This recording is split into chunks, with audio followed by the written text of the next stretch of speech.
You are here kasi you want to glorify and to worship God, di ba? So, hindi naman napunta tayo rito para bumasyal.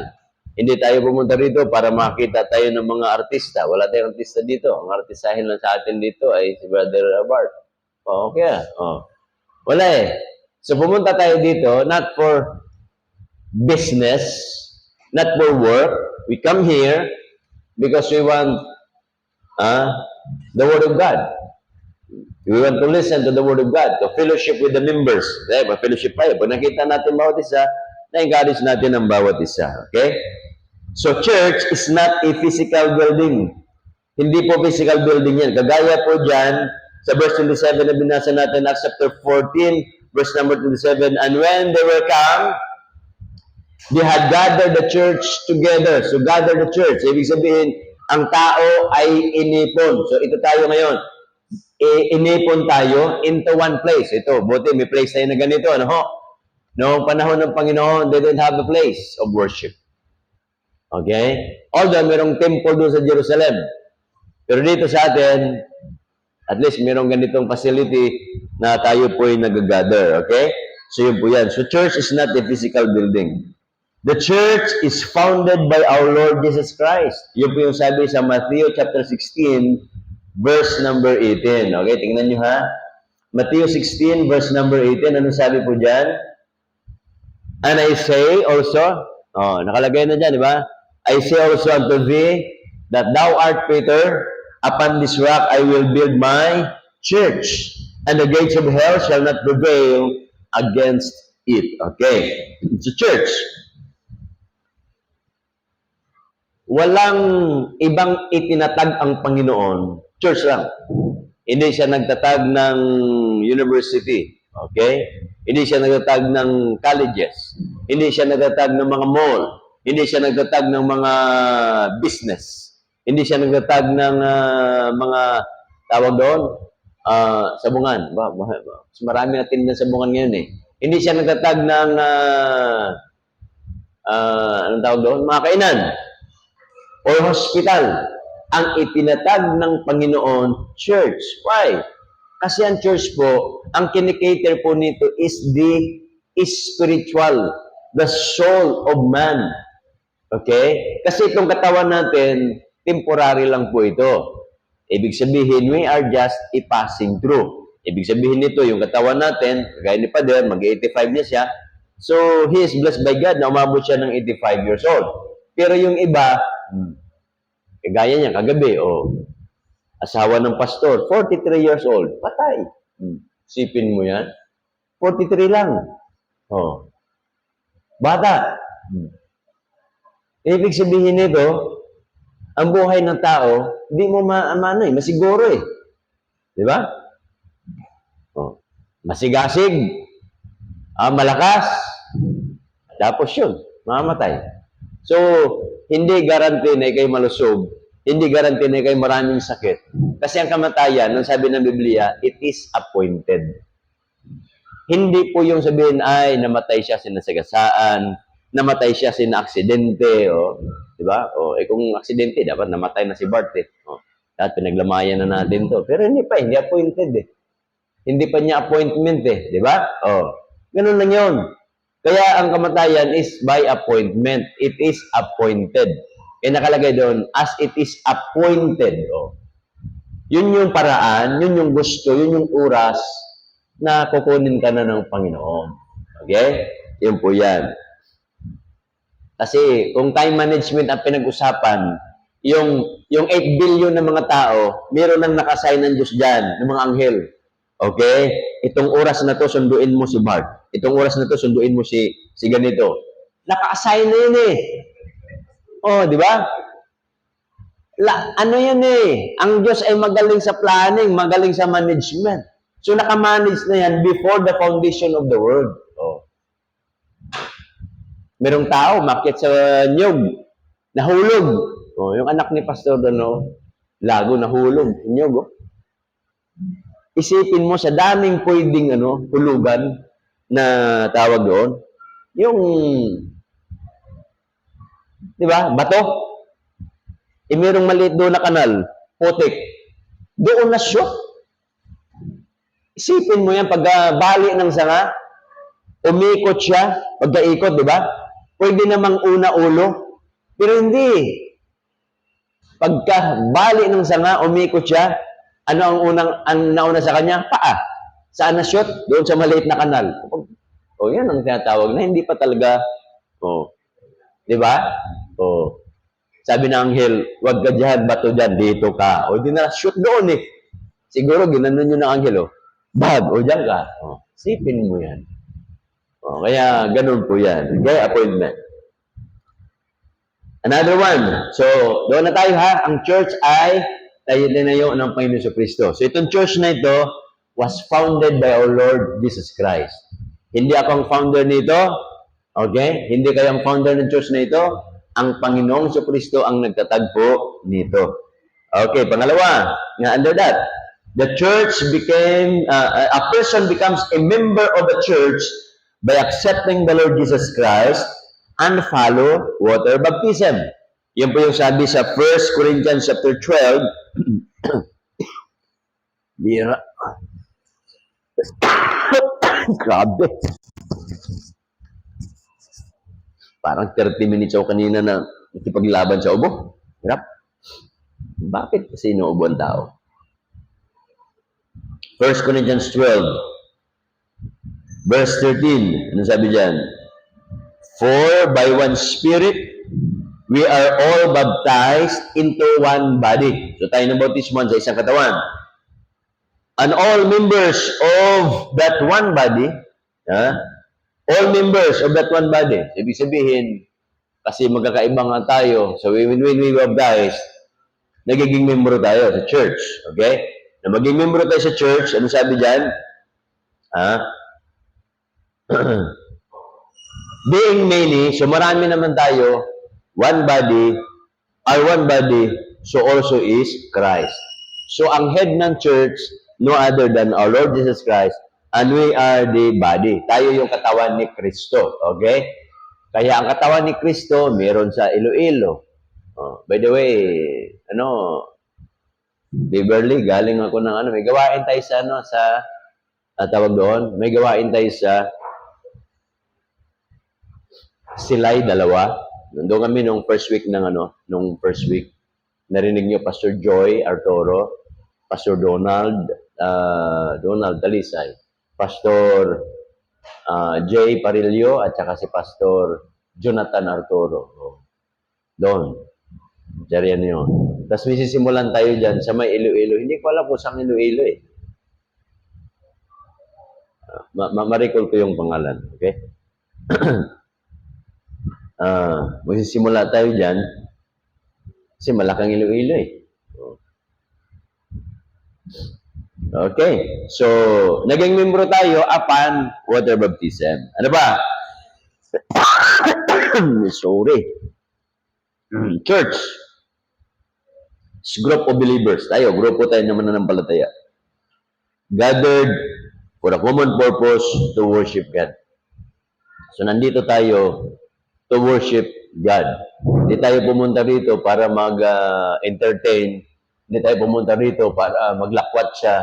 Hindi tayo pumunta dito para ma-enjoy natin yung facility. No, you cannot enjoy the facility. Nandito tayo to worship God. Okay? Hebrews chapter 10, verse number 25. Sige po. Pakibasa mo Nicole, pakibasa mo. Hebrews 10:25, Nicole.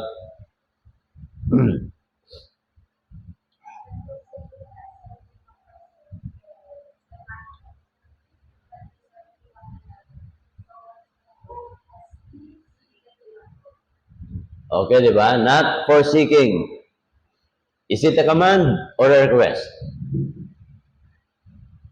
Command or request? Command. Kasi pag request, please. Please, huwag kang mag-absent. Di ba? Request yun. Pero pag sinabing huwag kang mag-absent, yun ay utos. Kaya ang Diyos, inutosan yung tao. Inutosan tayo na magsimba. Hindi lang magsimba, huwag pabayaan. Nakalagay dyan, no? Not forsaking the assembly. So, wag pabayaan. Kaya yung pananambahan dapat, wag pabayaan yan. Okay? So, dito tayo ngayon, dadako tayo sa ano? What is the purpose of the church? Ano ba purpose ng church? So, tanungin natin, why church exists? Bakit na nag-exist? Di ba? Sa bahay niyo, you have a family. Why your family exists? No? Okay? Ba't ka nag-asawa? Why you want to get married? To build something, to build a family. Oh. Why you work? You work in order to live and eat. Di ba? Enjoy life. Pay bills.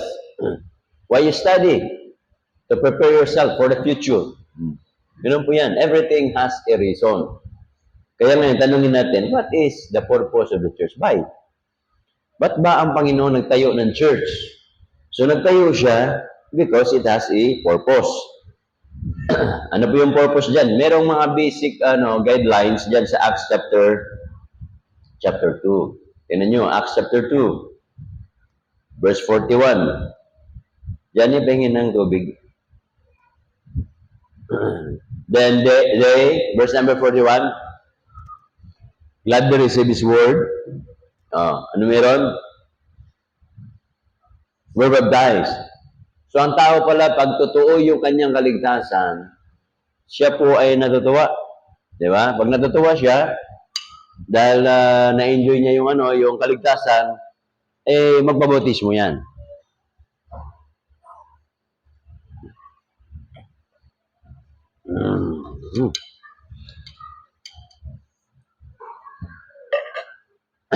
Babotismo yan, di ba?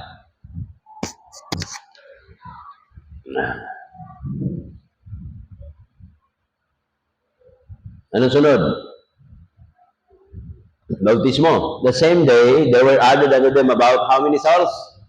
3,000 souls being added. Dinagdag, 3,000.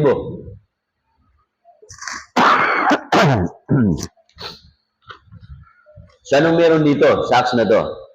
So, yung Acts chapter 2, verse 41 to 47, we get a description of the practice of the early church. Ano ba yung ginagawa ng church? So, yung ilang verse na yan, 41, 42, 43, 44, 45, 46, 47, 7 verses, nandyan po yung ginagawa po nila. Okay? So, mamaya, i-elaborate ko yan. Kasi lang mahaba yan. Ianuhin na lang natin. Okay? So, yung role ng church, ang purpose ng church, unang-una, the role of the church is to teach the Word of God. So, ang trabaho nito, yung church nito, anong trabaho nito? Magturo ng salita ng Diyos. Although, tinuturuan kayo rito ng good manners, kasi nga po, kasama yan na tinuturo ng Biblia.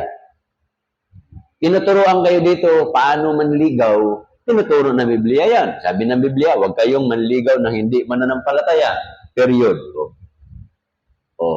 Sa babae, huwag kayong magpaligaw na hindi mananampalataya. Period. Yung sabi ng Biblia Pag binasa natin yung sulat ni Pablo, huwag kayong makipamatok. Ibig sabihin, huwag kayong pumatol. Kasi pastor, gwapo. Kasi pastor, maganda. Total, magbabago naman yan. Oo nga, no? Nagbabago. Kaso lang, hindi nagbabago Yan ang problema doon. Kaya maraming mga Kristiyano, biktima. Backslider. Ano ba? So, teach the Word of God. Tinuturuan kayo dito sa church, paano ang mga bata, kamakataan, mga anak, di ba? Paano kayo magiging isang mabuting anak? So, tinuturo ng Biblia, sumunod kayo sa mga magulang ninyo. Ano pa? Mag-aaral kayo mabuti sa eskwelahan ninyo. Tinuturuan kayo, mga young people, huwag magbisyo. Nasa Biblia yan. Huwag kayong mga adik. Isa lang ang pwedeng adik na tinuturo ng Biblia. Pero naman kasi, adik. Adik in the ministry. Yung bang pagka hindi ka nagsisimba, nanginginig ka. Hindi ako nakapagsimba. Di ba? So, ibig sabihin, yung gusto mo, punta ka simbahan. Hindi ako nakapag-soul-winning. O yun, nginginig ka dahil hindi ka pag-soul-winning. Yun. Addict in the ministry yan.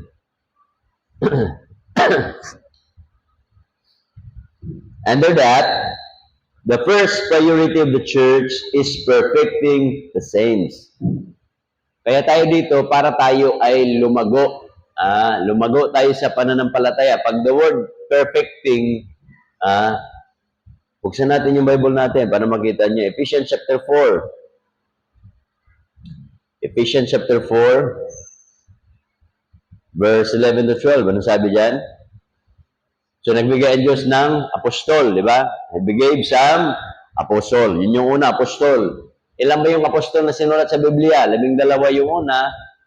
Tapos, nagiging ilan? 16. Bakit 16? Kasi nailagdag doon nung nagiging Judas, si Judas. Nagpaka-Judas si Judas eh. So, ang pumalit sa kanya ay si Matias. So, 13 na. Matias. Pumasok pa si Silas. 14. Pumasok pa si Barnabas. 15. Na-convert si Paul. 16. Okay? Pero yung 4 na yon na dumagdag, mga huli na lang yon. Hindi sila kasali sa original 12. Ano pa? Ano sabi dyan? He gave some apostles, prophets. Yung apostol pala, wala nang apostol ngayon ha. Sa Cubao, meron pa rin apostol sila eh. Yung oras ng himala, meron pa rin apostol eh. Ano sino apostol nila dyan? Renato Carillo. Ewan ko saan niya nakuha yung doktrina niya na maging apostol siya.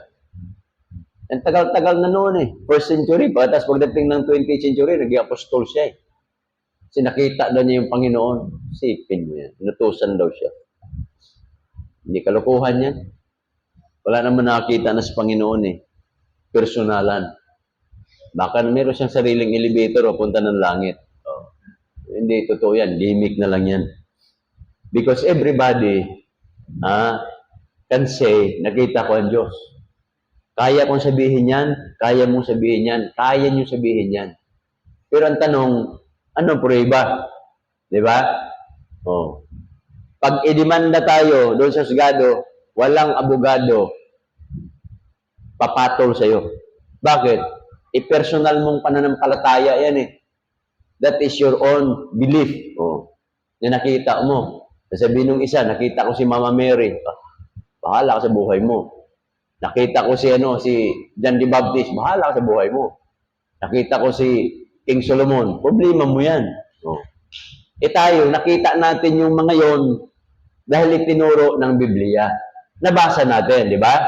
Because we read it, we know the person, we know the character, we know the situation, we know the place, kaya natin nalaman. Para bang ganito, halimbawa lang, si Beverly, magkwento siya about Iloilo. Di ba? May nakapunta na ba dito ng Iloilo? Wala pa, di ba? Pag nagkwento siya, sasabihin niya, yung lugar namin ay may bundok. Anong nasa isip nyo kaagad? Ipipicture nyo na parang nasa Tanay kayo na may bundok din. Di ba? So you create your imagination. Imaginary picture yun eh. Pinipicture mo. Yung simbahan namin, 3 palapag. So, may picture ka ng building na 3 palapag. Yun po yan. To make it realistic doon sa Di ba? Para bang ikwento ko sa inyo, pag nagtanong kayo, Pastor, ano ba yung Hong Kong? Gaano bang ganda yung Hong Kong? So, wala akong maisagot sa inyo. Di ko sabihin ko na lang sa inyo, kung gusto nyo pumunta ng Hong Kong, pumunta na lang kayo sa BGC. BGC, di ba? Anong makita mo na sa BGC? Ilaw, nagsipagtaasan ng mga building. Tumayo ka doon. Puro building. Parang Hong Kong ka. Di ba? Ganun lang. At maraming tao. The same. So, makita mo yon yung picture na yon. Okay? So, wala nang mga propeta ngayon. Wala na. Yung propeta, tinanggal na yon ng Panginoon. Pero marami pa rin tao nagsasabi propeta sila eh. Evangelist. Pwede yun. Kasi ang evangelist is yung nangangaral ng Ebanghelyo ng Diyos. So everybody can be an evangelist. Okay? So pwedeng maging evangelist si Arthur, pwede. Everybody, maliban lang sa mga babae. Kasi wala naman nakalagay dito, evangelista. Oh, evangelist lang eh. Oh. Sabagay, pag tinagalog mo yung evangelist, evangelista. Pero hindi ibig sabihin noon, yan ay babae. Lalaki yan eh. Oh.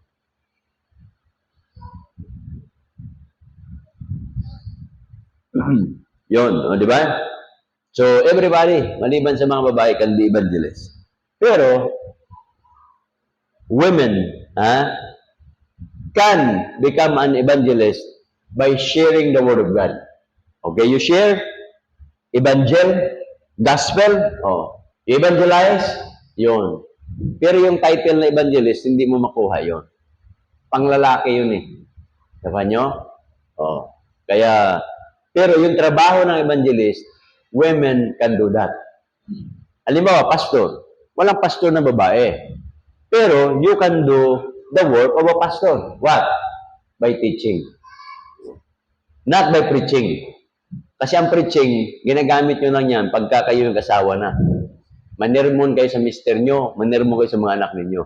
But not in the church. Okay? Hindi sa church. Na word na ginamit doon, prohibited. Ipinagbawal. Prohibited. Hanapin nga natin. Sige, hanapin nyo.